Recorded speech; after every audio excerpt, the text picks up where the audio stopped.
good afternoon, or I think good morning if you're on the Pacific time or further west. Thank you all for taking time out of your busy day for a VITAC webinar.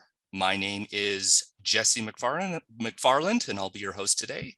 Our webinar is titled Audio Description on the Rise, Why Everyone is Doing It, and You Should Too. Now, we chose this topic because it's a trending one, and we've gotten a lot of requests about audio description, and I'm happy to say that we landed two excellent speakers to help us better grasp audio description and what it is and why we need it, how it's created, and why it's growing in popularity. So before we get started, just some housekeeping items. The presentation will be about 45 minutes or up to 45 minutes. We'll have a Q&A session after the presentation there, so make sure you stay till that. The webinar is being recorded. We will send a recording in a follow-up email to everyone who registered within a couple days after the webinar.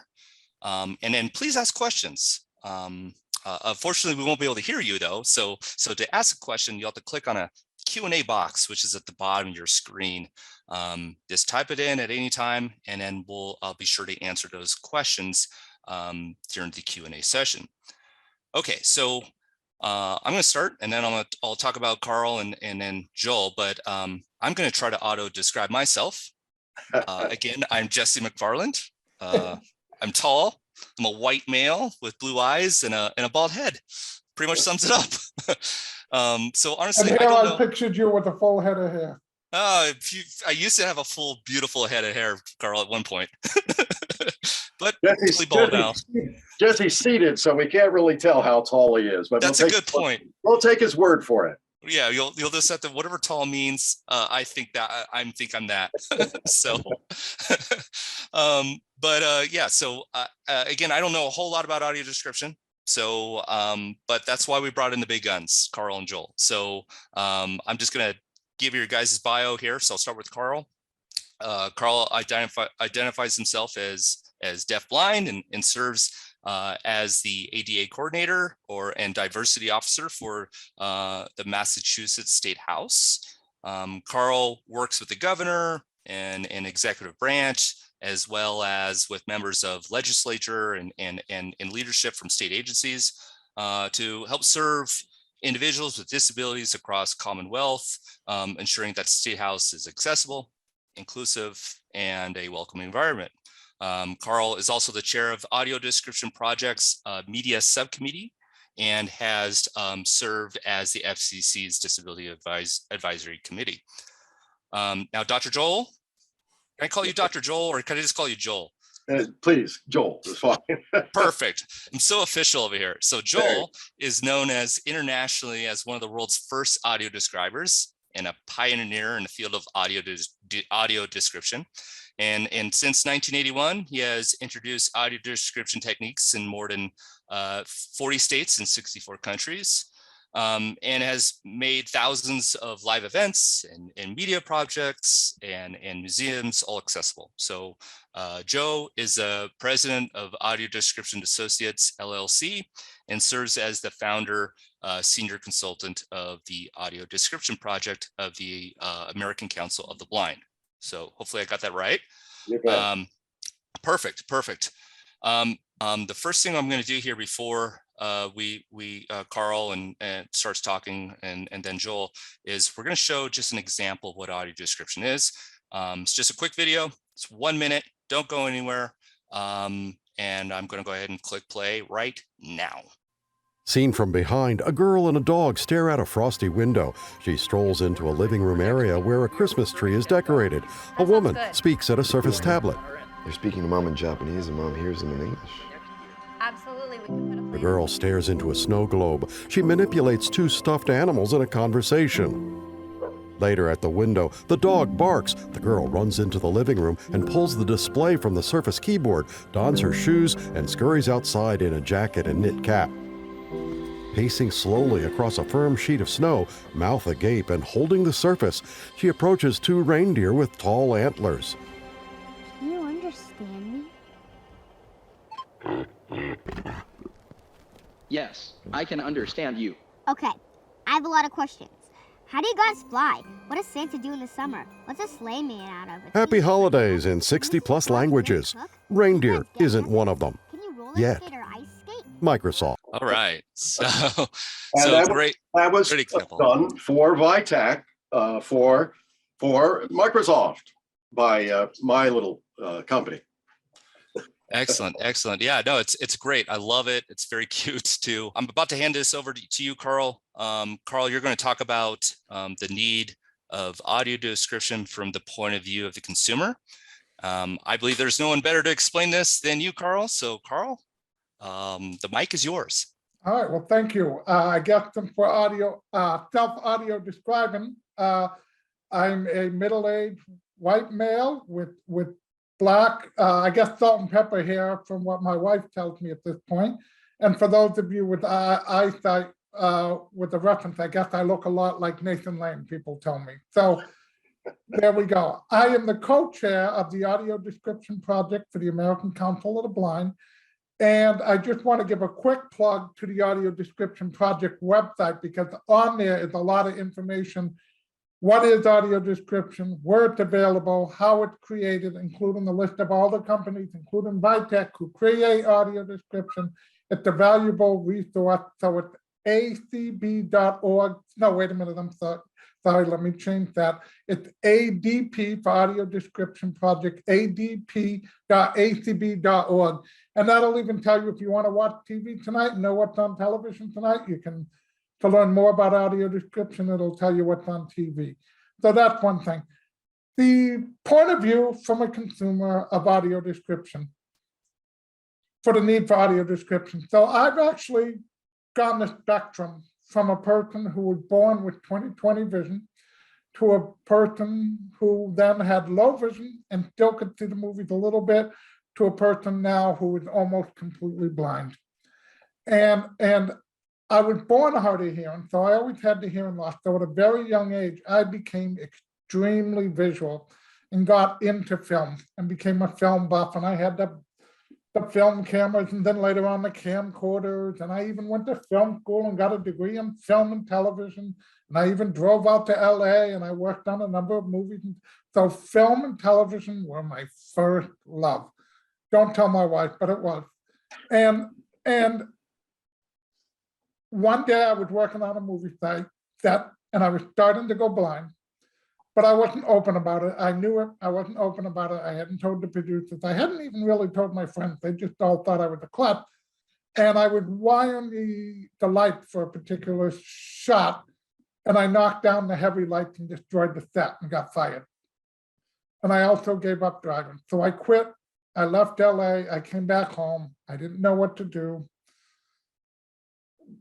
I wasn't really doing anything with my life. I was still working, but entry-level jobs, just trying to figure out what to do. And I kind of stopped watching television and film because I was losing my sight and I didn't feel connected. And I started doing research and I found out about this company called the Media Access Group at WGBH that did closed caption and an audio, what they called at the time, video description services. Video description for the blind. And I thought, perfect, I'm both hard of hearing and I'm blind. Why don't I see what's going on? So I called them up and said, I want to come in and talk to you guys. And at first they said no, but I was persistent and I kept calling them up. And then finally I did an informational interview with a guy by the name of Larry Goldberg, who was the head of the Media Access Group and NCAM, the National Center Accessibility for Media. And at the time, video description was only on PBS, public television, and not quite in the movie theaters, or just starting to show up in the movie theater. And he did an informational interview. And then later on, I went and became a marketing person. But all to say, what audio description did for me, and I was starting to date my wife at that time too.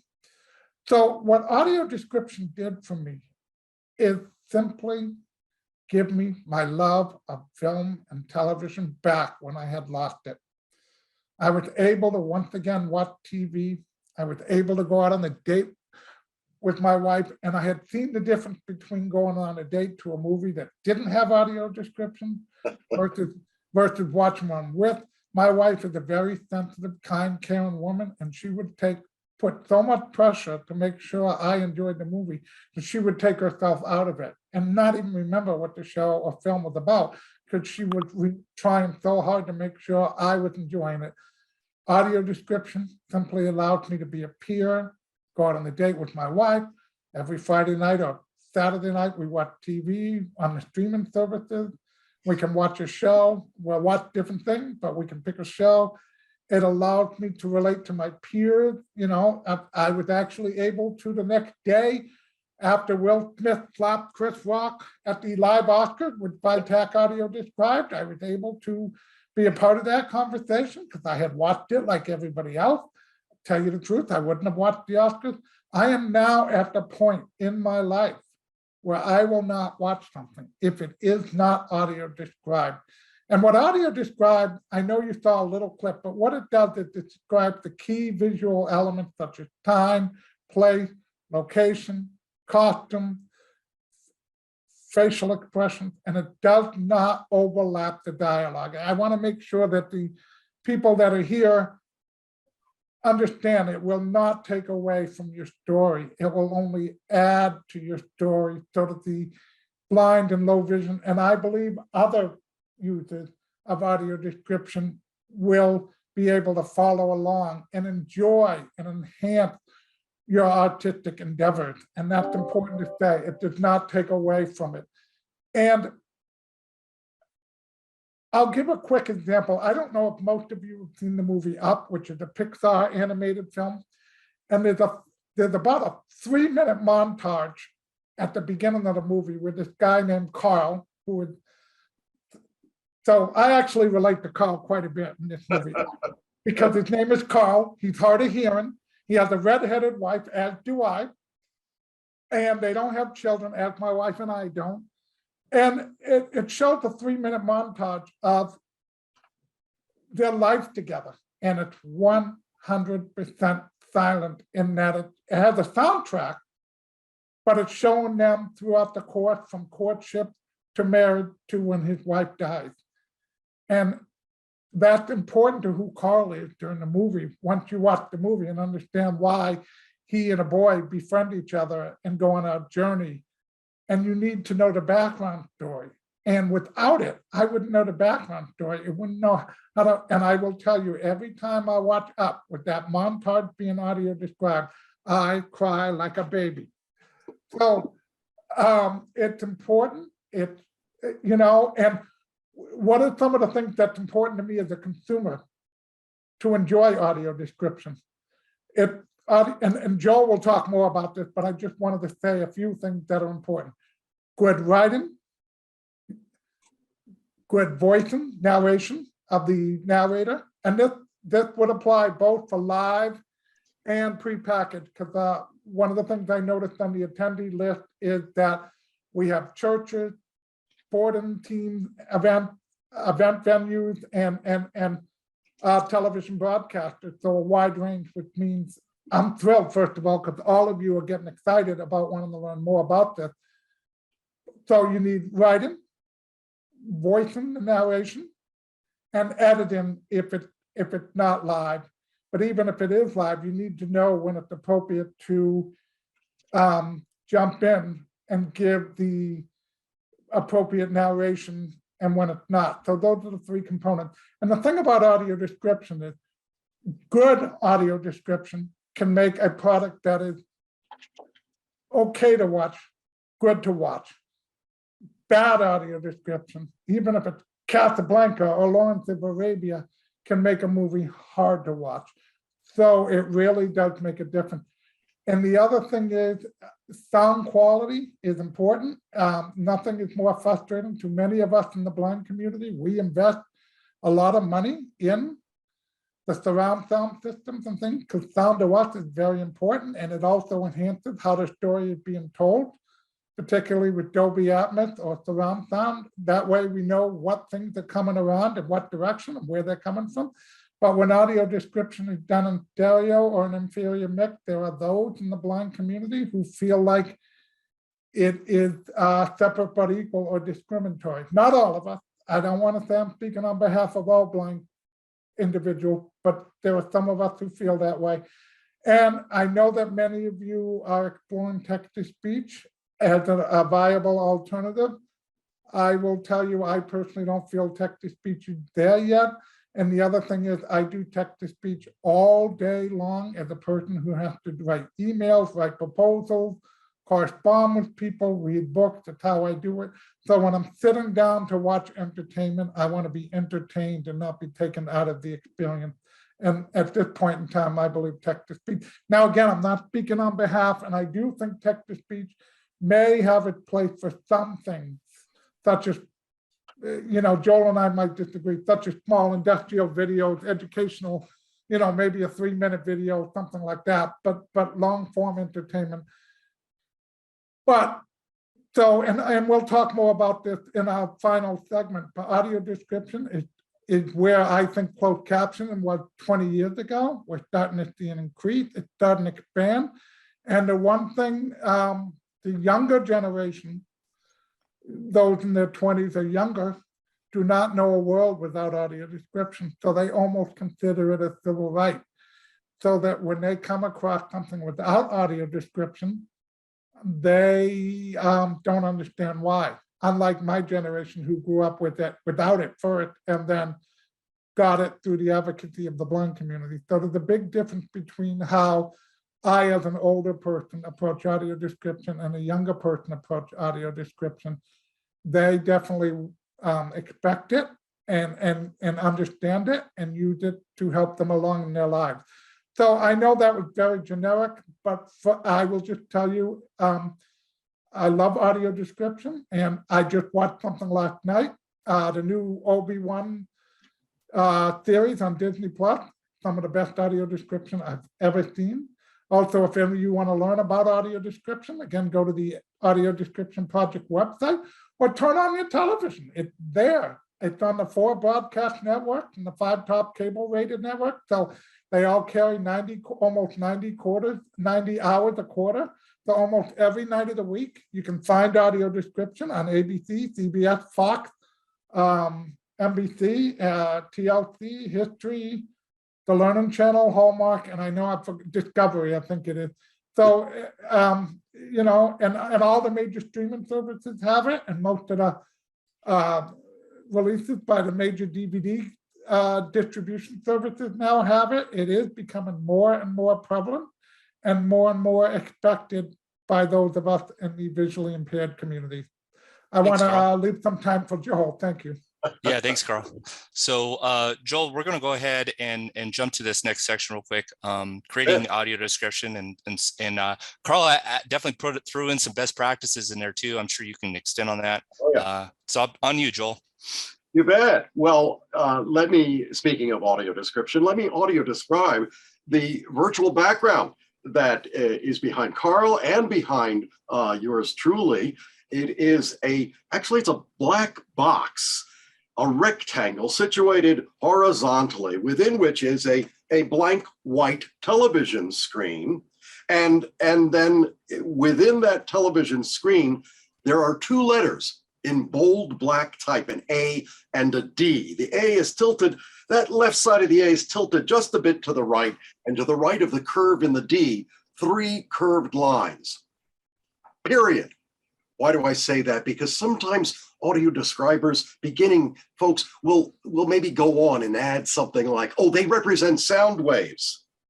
True enough, but there's nothing on screen that says that for the sighted audience. Why would you add that information for an audience of people who are blind? No, they grow up in the world. Even someone who's congenitally blind might very well know what sound waves look like. No, at best, it's unnecessary. At worst, it could even seem condescending or patronizing. We describe, we don't explain. We show, we don't tell. Those are some fundamentals for you of audio description, and a little bit about our audience too. Speaking of self-description, I'm another middle-aged white guy wearing glasses. Yeah, I have a receding hairline. All right, Jesse, all right, fine. It has receded to the back of my head. And there's a fringe of gray and white that reaches around down past my ears and into a full beard and mustache, which covers my multitude of chins. Anyway, that's my self-description for you. A couple of things. I always like to begin with the consumers of description. Audio description came from blind people and involves blind people. And that's why it's so cool to have Carl here. You know, a blind fellow was once in a museum with some friends. It's a true story. And a sighted woman had the temerity to approach him and say, "Excuse me, but why are you here? You're blind, you can't see any of the exhibits." Well, he was a little taken aback, but he responded, "I'm here for the same reason anybody goes to a museum. I want to learn, I want to know, I want to be a part of our culture." His inability to see shouldn't exclude him from culture. That's everyone's right. What it comes down to is there's just no reason why a person with a physical disability must also be culturally disadvantaged. No. I believe in the social model of disability, which dictates that if a building is created with only steps, then a person who uses a wheelchair is disabled. They're out of luck. Once there's a ramp there, the disability goes away. The issue is disability is more about how society accommodates all kinds of people. And if they do that well, the disabilities go away. With respect to audio description, Carl and I talked about the three-legged stool of audio description production: the writing, the voicing, and the audio editing of it. And I do training worldwide, and part of the audio description project, I do 2 audio description institutes each year, which focuses on primarily the writing and the vocal skills as well, not so much the audio editing. But with respect to the writing, I like to mention the 4 fundamentals that I started with, basically outlined many years ago: observation, editing, or identifying the key visual elements, language, where we spend most of our time, and vocal skills. So just to give you a thumbnail overview: observation. The great American philosopher Yogi Berra once said, "You can see a lot just by looking." How true. We have to, as describers, learn how to see the world anew, notice everything, see in an active way, not passively. The best describers truly notice all the visual elements that make up an event. Just like you may remember Thornton Wilder's Our Town, the play, the character of Emily passes away. She looks back from the grave and she sees for the first time. She says, "I didn't realize." So all that was going on and we never noticed. Clocks ticking, mama's sunflowers, food, coffee, new iron dresses, hot baths.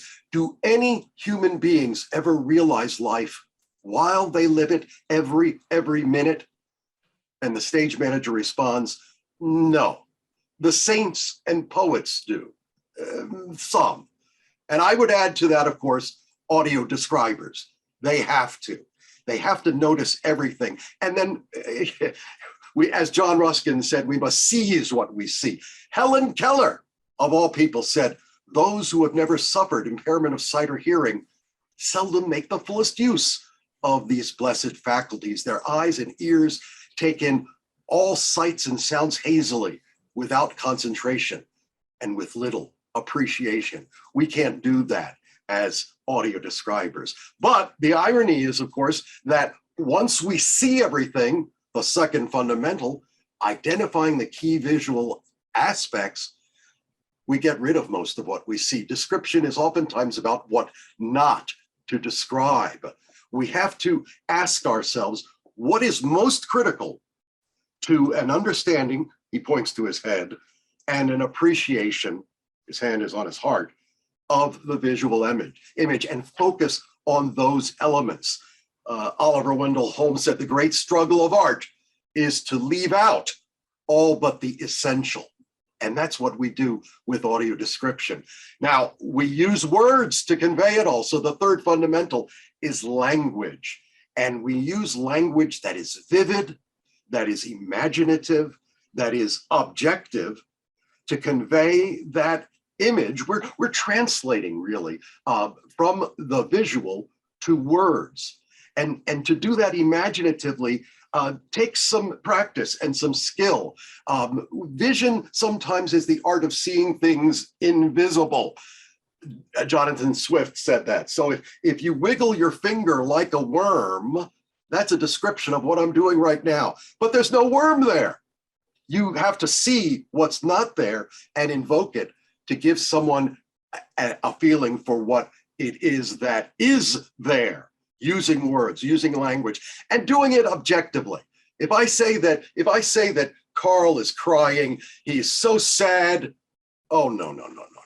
He's not sad at all. He's crying, but he just won the Massachusetts lottery. He's happy. We don't convey our subjective interpretation. We try to be as objective as possible. And we try to do it, in my humble opinion, with as few words as possible. And finally, vocal skills. We study speech skills, articulation, enunciation, pronunciation, breath control, and oral interpretation skills, because we make meaning with our voice. One quick example, the phrase, "Woman without her man is a savage." Oh my goodness, that couldn't be true. Well, if you don't think it's true, say those words aloud back to me, and don't change any, don't take any away, don't rearrange them. Just say them with your voice, make it mean the opposite. Yeah, woman without her man is a savage. We make meaning with our voice. And then there's audio editing, as I mentioned. I do want to emphasize, though, in conclusion, that people who are blind, this started with people who are blind, and people who are blind must be involved in the creation of description. Nothing about us without us. People who are blind make excellent advocates like Carl, excellent writers of description, commenting on getting the quality control of the writing. Does it really convey what's on the screen? Does it give you a good sense of it? Excellent audio voice talents are people who are blind. And I know some of the best audio editors in the world are people who are blind. So much more about this. I'm going to mention again the website of the Audio Description Project, https://adp.acb.org. There you go, Jesse. Excellent. Thank you very much, Joel. Sure. And then we'll definitely include those links in a follow-up email, and then so everyone has that information. Okay, so last segment here, and then we'll go to Q&A. So last session is actually for both you guys, Carl and Joel. This is both for both of you. Again, going back to the title of this webinar is audio description on the rise, and why everyone is doing it, and you should too. So I think, Carl, you were starting to get into this too. So you can, this should be easy for you.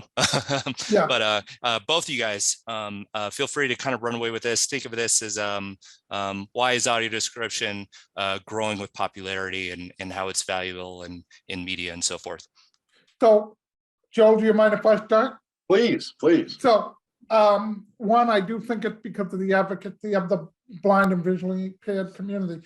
But before we go too far, I actually think the audio description can be used by those on the spectrum, by maybe people who are aging into disabilities, such as confusion and dementia in the case of my mother.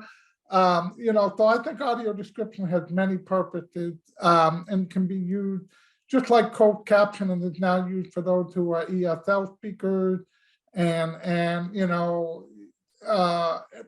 for many purposes. So that's one thing to consider when you're creating. But one of the reasons I think it's also increasing is because we do have some laws and mandates in place. The first one being the 21st Telecommunications and Video Accessibility Act, which was signed by President Obama in 2010, which mandated that the 4 broadcast networks and the 5 top cable rated networks do 87 and a half hours per quarter, which is about 7 hours a week, which isn't a lot, but it's something. And it did, seeing consistent audio description on a basis led to other things, which I'll get into in a second. CBS, about 2 months ago, just announced that they are now going to do 100% of audio description for all of their prime time programming, and let it what do they call it? Reality TV, non-scripted. But if it's scripted, they're going to do 100% of their prime time programming. So many of the streaming services, from Amazon Prime to Apple audio describes every one of their shows in 9 different languages. Netflix was the first one, Disney Plus, Hulu, HBO, and I don't want to forget anybody, which I know I am, Paramount Plus. So they are all doing it, and most of them are doing it voluntarily, which tells you that there is a need and there is a demand for it. And, a couple of them did do it through structured negotiations with the American Council of the Blind, but most of them are doing it voluntarily. So it's possible now for me to go to the movies and see a movie in the movies, and that's the other thing. The Department of Justice mandated that all movie theaters have the equipment to play titles with audio description and closed captioning. So they don't necessarily have to have the title, but all movie theaters, because of the conversion to digital format, the only exception is drive-in theaters, have to have the equipment to play it. So now I can go to a movie theater and see most of the movies that are playing in my local Cineplex and see a movie with audio description. So it's possible now for me to follow the movie from the movie theater to video on demand, to DVD, to streaming, to television broadcast, which is amazing. So we are seeing an explosion. I also, for those, I know there were many entertainment venues in here. I also go to the live theater regularly and see audio description. I just recently saw 2 shows. I'm trying to remember what they were. But one was the show about the Temptations, which I enjoyed, and that was great. And the other show, I think, was 17/7. No, not the what's the famous show? Not Hamilton. What's the one about Hamilton's life?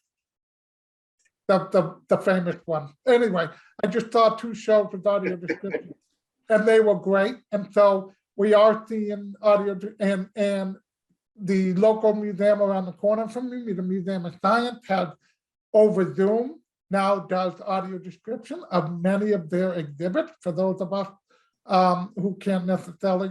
So one of the things that Zoom has done has allowed many of the small nonprofits to record or do live audio description over Zoom, so that we can access things and their collections in a way that we never could before. So I think it's a combination of advocacy, mandate, and expectations, and the demand. I don't think all the companies would be doing it if there wasn't a demand for it. So we are starting to see an explosion.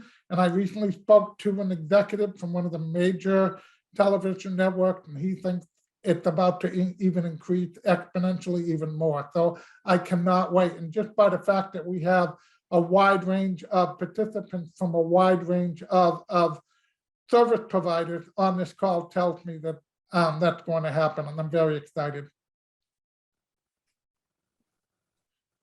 Joel? Yeah, that's great. That's great. I want to harken back to the social model of disability and what Carl said about the Department of Justice under the Americans with Disabilities Act, saying the movie theaters must be accessible. Yeah, if there's no ramp, then the person in a wheelchair has a disability.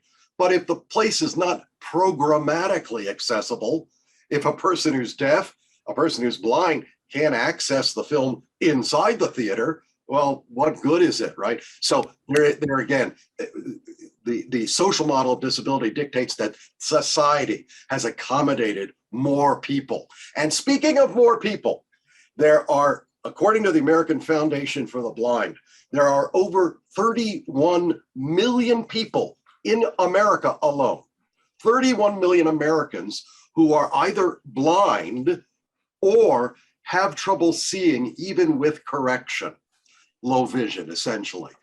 That's 8% of the population. Add to that their friends, their families. Add to that, as Carl mentioned, people on the autism spectrum, people with learning disabilities, people who are learning language, or perhaps just interested in building literacy because you hear synonyms, you hear increased vocabulary, you hear similes and such. And you know what? Audio description is for everyone. Just like captioning, it became very clear that, oh, I know what captions are. They're on the television in the bar when I go out for a few drinks. That's why they're there, right? Or you know, or they're on the television screen while you're at the gym. They're for people who are deaf, but they have become ubiquitous. And audio description, you know, if Jesse, he's a sighted guy, if he's in the kitchen making a sandwich, he'll know what's going on his television in the living room if the description is on, because he will hear what he can't see, not because he's blind, he's just in the wrong room, right? And I as far as the rise of audio description and what's coming up, you know, I think on the horizon we will see more and more audio movies. In other words, the soundtrack of a feature film taken from the movie, just the audio, combined with the audio description, you have an audio movie that sighted people could enjoy when they're on a long drive or a commute or what have you, or they're at the gym, they're listening to their favorite movie. This began in Canada in the late 1980s, early 90s, actually, and it didn't work out well because it was on audio cassettes. Remember them? Yeah, and it wasn't marketed well. But I think that's on the horizon. Another example of something that's coming with regard to audio description is access through your own. I'm holding up my smartphone here. There's some description for you. Access through your own smartphone. We'll come to a time when virtually everyone will have a smartphone. And right now in America, there is an app. There's similar apps around the world, but in America, there's one called Spectrum Access. You download the app to your smartphone, and then you know, I'm going to go see that movie that Carl recommended. You know, it's really wonderful. I want to go see Up, you know. Well, you go to the Spectrum Access website, download the audio description track for Up to your phone. And then when you're in the movie theater, or maybe it's playing at home on your own television, your DVD or your streaming, whatever, you turn the app on, the app listens to the movie and automatically syncs the description with the audio from the movie. It allows you independently to experience audio description at home. Perhaps your friends and family have had enough of it, right? They don't want to hear it. They don't have to. You're going to hear it through your own headpiece, your own earbuds, and your own smartphone. And that goes for movie theaters too. You know, these times of COVID, how many headsets do you want to put on your ears and handle things that umpteen other people have been handling, right? Wouldn't it be great to be able to use audio description through your own smartphone? Now, those movie theaters will still need to maintain equipment because not everybody has a smartphone. And accessibility in the ADA is not dependent on somebody having a smartphone, not at all. So I think those are some things that are on the horizon. We are a growth industry. It is just no question about it. And by the way, writers of description who I train around the world, they can work on audio description writing anywhere. They simply download the film, they have a word processor, they're good to go. As long as they have an internet connection, they can download the film, they can send it to whoever is hiring them, like my own company, Audio Description Associates, but there are half a dozen others that do a great deal of description around the world, well, in this country in particular. I will pick up the challenge of noting text to speech, as Carl mentioned. Like I said, vocal skills are one of the 4 fundamentals of quality audio description. Carl mentioned it earlier. You know, you can have wonderful description written and the voice talent will ruin it. Or you could have mediocre description and a voice talent can make it work. You know, I don't know of a text-to-speech engine to date that can provide the nuance, the kind of subtlety that a human being does with their voice. And it's not just the voice, it's understanding what's happening on screen and the context where there's foreshadowing or not. That's all going to influence how one voices the description. So my thing about text-to-speech is that it's not appropriate for feature films, for dramas, for live performances, for museums. People who are blind get text-to-speech all day long on their emails and in other mechanized kinds of informational settings. That's okay, that's fine, that's great, and I welcome that advance. But for text-to-speech on dramas, on film, feature films, we're certainly not there yet. And I'm not sure that it makes sense to try to go there and replace not only people who earn their living as voice talents, people who are sighted, but as I mentioned earlier, if text-to-speech becomes ubiquitous, a lot of blind people who do voicing are going to be out of work. And I just don't think we want to go there. So that's what I wanted to say. I just want to say one more 30-second thing, because I know we're on a timeline. But whatever you're doing, live audio description or pre-produced audio description, keep in mind that you want to make it easy and usable for the person to access, because if blind people have a negative experience, chances are they may not want to do it again. So just keep that as in you're developing and creating the audio description. For instance, if you're creating a video, are the player controls accessible and usable by people with disabilities to those with a screen reader? If you're doing a live performance, when you go in the door, is it easy to get the equipment and turn it on? That sort of thing. So I just want to say, whatever path you're taking to do audio description, try to keep in mind the end user experience so that we will come back. And if you do a good job, we will come back, trust me. So that's all I want to say. Thank you. Excellent. Thank you both. That was great. We're going to go to the Q&A session. Lots of questions coming in, so this should be fun. And then feel free, if you're out there, if you have a question, just go ahead and keep typing them in. We'll try to get to as many as we can. So first question, or actually first I'll mention, some people have been asking the cost of audio description. I've marked your questions. We'll definitely reach out to you guys and give you some material on that. But first, let's go ahead and let's start some questions. And again, this is Carl, Joel, whoever jumps on it first, go ahead and take it away. So there was a question, I think, I believe it was during the when we were showing the video. Does this feature sound kind of like you're reading a script? I thought it was a good question, so I kept it. Any thoughts there?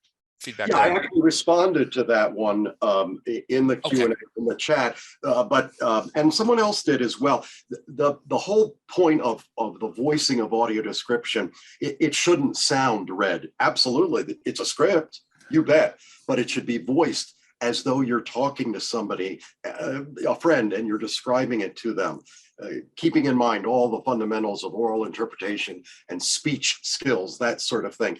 When audio description first began, and I wrote and voiced three of the pilots that WGBH did in the 80s, the feeling was this idea of objectivity was so paramount that they felt the audio describer should sound like, the voice talent rather, should sound like a golf announcer.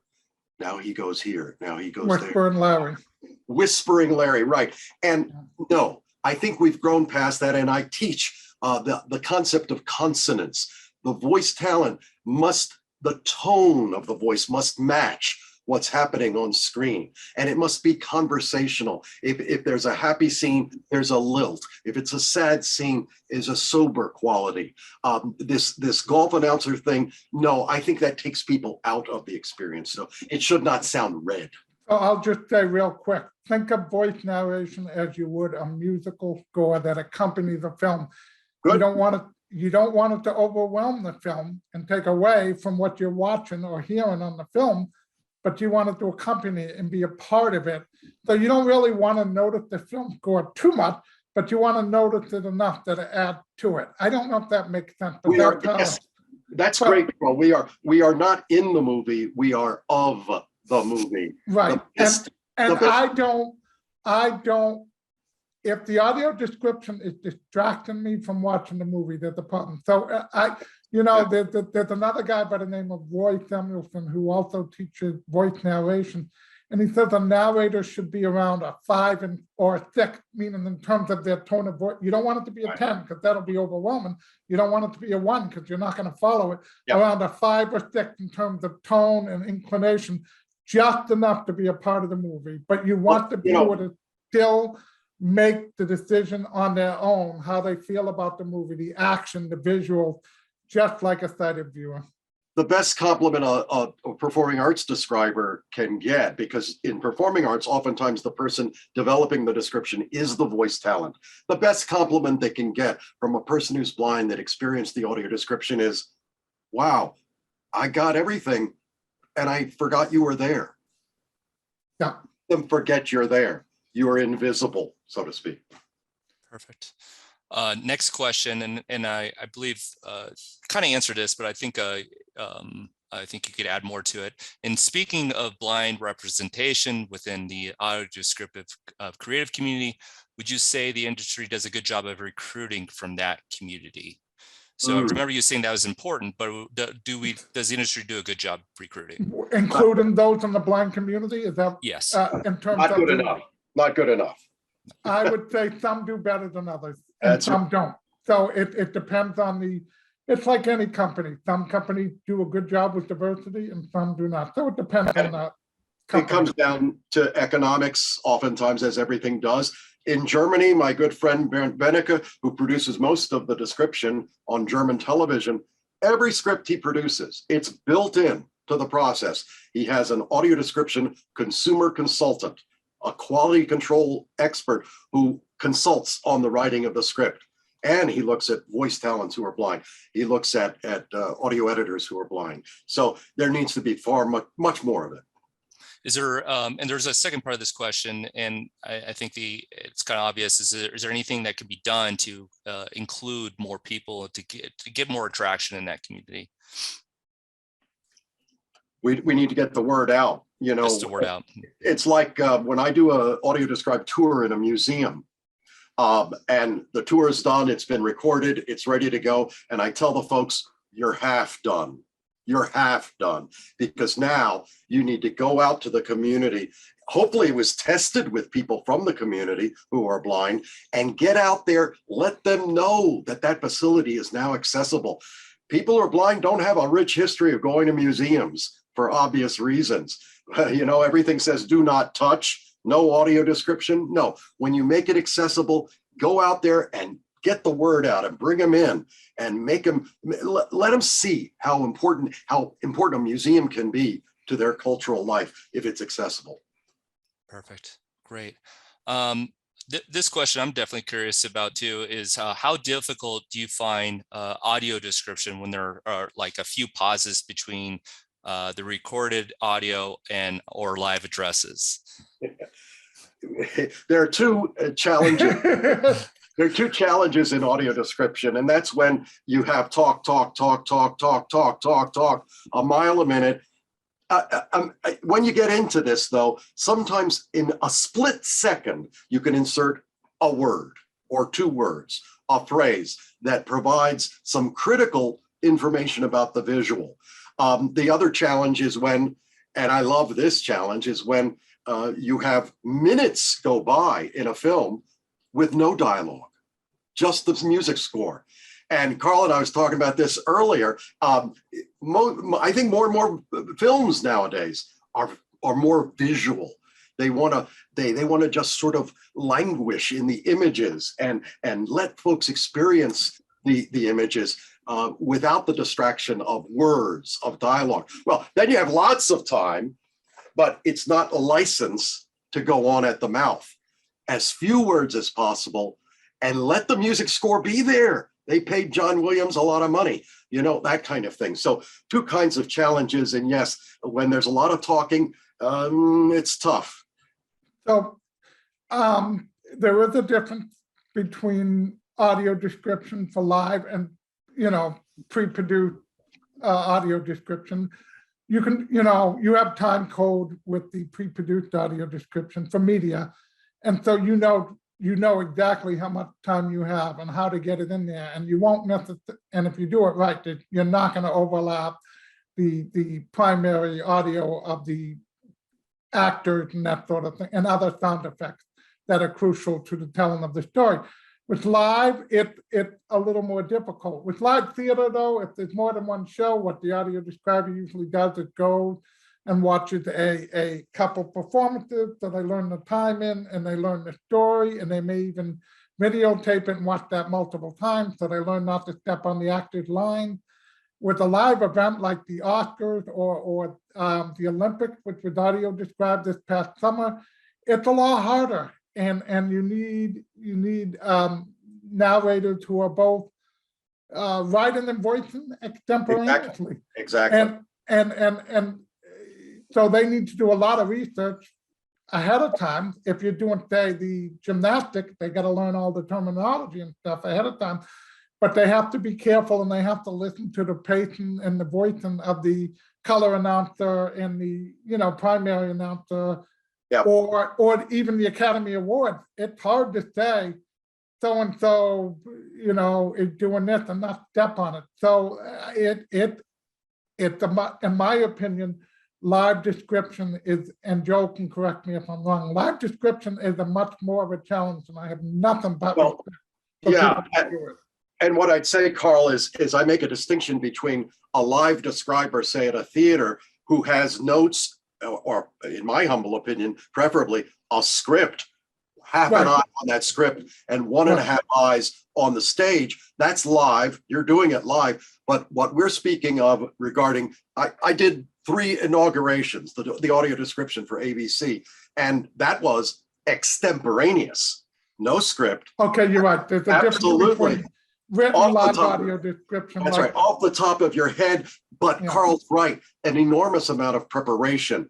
You can't preview an inauguration, really, you know, but you can get the order of events. You can get pronunciations. You can do research. So I want to mention, too, another advance that I think will come with performing arts description. Typically, performing arts description is offered at maybe 2 performances out of a 6-week run at a theater producing entity. That's not acceptable. I think audio description should be developed throughout a rehearsal period by somebody who is like a cast member, basically, working with the scenic designer, the director, the costume designer, and get that script available at the very first performance. And then, unlike a cast member, they don't have to stick around at every performance if there's no one there to use the description, but it should be available at every performance. Excellent, excellent. Great job. And there was actually a couple questions related to that. So thanks for diving into that one. Again, that was my biggest question too. So great answers, guys. Let's see here. And this one kind of related, but I think they mentioned transcription. So let's see if we can answer this one. What is the intersection between audio description and transcription? Is there an opportunity for an increased use of description and transcription, especially in cases where an audio track has little space for that description to be voiced? Transcription of the audio description? I believe so, yeah. Yeah. So well, I heard 2 things there. I heard about the and I know that Netflix has started experimenting with releasing their scripts, particularly for those who are deafblind, that they can maybe read them on a braille display or something like that. I also, the end of the question, it sounds like they were talking a little bit about extended audio description. For instance, if you're watching a musical, there's no room, because I want to hear the lyrics as much as I do, because that's part of there's no room for audio description. So can you do like a extended video where you pack them in about the settings and the costumes. So I'm not Or a sure. website. Yeah. Yeah. So on a website or whatever. So there hasn't been a lot of use of transcription. I mean, I suppose from a technical point of view, you could use it to be searchable and things like that. You know, but that's not something that's been done a lot of yet. But that's It's something called, we're doing. It's called audio description because 99% of the time it's voiced. But I have done description for a film that was not voiced. It was written out along with the script of the film, all in Braille, so that a deaf-blind person in the audience or a blind person in the audience, they don't have a headset, but they're reading the script as it goes along, like they're reading the captions and reading the description with their fingers. So that does happen. As Carl says, it's not common. Well, and the speed of the person reading the Braille has to be phenomenal, and You not bet. many people can do that. You Not bet. many. You bet. Perfect. All right. So I have one more I don't question know that here. we answered that question, but I think from the way I translated it, I think you guys did. So Okay. yeah. So one more question. And then we'll wrap up here. And then if we didn't answer all your questions, we'll definitely save all these and then we'll send them out via email. What our email address is up there. Go ahead. Yeah. So this one I think is important to answer. Or perfect last question here. Are there any resources out there for people interested in learning more about audio description? What types of programs are described? I know you guys mentioned some links there. You can readdress those again and then add anything else. So I'll just quick, and then Joel, I know will have many more resources because he connected all over the world. I will mention the audio description project. On there, you can see what museums and places the state by state have audio and live performances have audio description. You can see what's available on all the broadcast networks and cable networks that have it, and what's available on all the streaming services that have it. So I just looked at the list right now. I think we're up over 7,000 titles or something like that. I mean, and you know, Prime Video has over 2,000, Netflix has 1,700, Disney has 1,000. So, and then all the, you know, CBS has like 30 shows they're currently airing with audio description. So I would go to the Audio Description Project website at adp.acb.org. And Joel, you can mention some other resources. Well, I will mention just two things in with respect to the website. You know, as Carl mentioned, live broadcast television is described really at only a minimal amount. Captioning is 100%. We're not even at 1% yet. So we want to increase that. And you can go to our website and find out what's on television right now, what channel with description, because it's not a whole lot, but you can find out what's there and try to tap into it. The other thing is simply that twice a year, the Audio Description Project sponsors the Audio Description Institute. And our next one is our 20th Audio Description Institute. If you did not enjoy this last hour with me, with Carl, you definitely will not enjoy 5 days with me in August. Our next one will be virtual, August 8 through 12. There'll be an announcement on the website. So it'll be virtual. You can join us from anywhere in the world. Look forward to having some of you with us. Excellent. Thank you very much. Thank you, Joel. Thank you, Carl. Thanks to the captioner who was able to caption this live. And then thanks the person behind the screen for helping me host this. This was awesome. Again, we'll have a recording. We'll definitely pretty it up a little bit. So give us a couple days and we'll send out that recording to everyone at Registered. Again, thank you all. This was a lot of fun. Hope to do it again soon. Thanks, Jesse. Thank you, thanks, everybody. guys. Have a good day. You too.